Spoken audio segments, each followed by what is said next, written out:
ભરૂચ તાલુકાના નર્મદા કિનારે આવેલ જૂના તવરા ગામે દીપડાના આતંકથી ગ્રામજનોમાં ભારે દહેશત ફેલાઈ હતી. છેલ્લા કેટલાક સમયથી ગામના સીમ વિસ્તારમાં દીપડાની અવરજવર જોવા મળી રહી હતી, પરંતુ હવે આ હિંસક પ્રાણી ગામના રહેણાંક વિસ્તાર સુધી પહોંચી જતા લોકોમાં ફફડાટ વ્યાપી ગયો છે. ગત રાત્રિએ ગ્રામની પ્રાથમિક શાળા નજીક આવેલ એક પશુપાલકના રહેણાંક વિસ્તારમાં દીપડાએ ત્રાટકીને ખીલે બાંધેલ એક વાછરડાનું મારણ કર્યું હતું.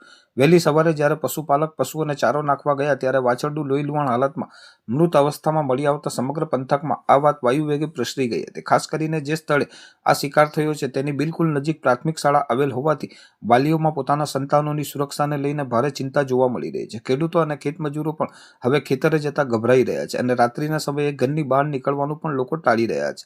આ હિંસક દીપડાને વહેલી તકે પકડવામાં આવે તે માટે ગ્રામજનોએ વન વિભાગ સમક્ષ તાત્કાલિક પાંજરું ગોઠવવાની અને રાત્રિ પેટ્રોલિંગ વધારવાની ઉગ્ર માંગ કરી છે. પશુપાલકોને આર્થિક નુકસાન થવાની સાથે માનવ જિંદગી પર પણ જોખમ હોવાથી વન વિભાગ આ મામલે સત્વરે કાર્યવાહી કરે તેવી લોકમાંગ ઉઠવા પામી છે.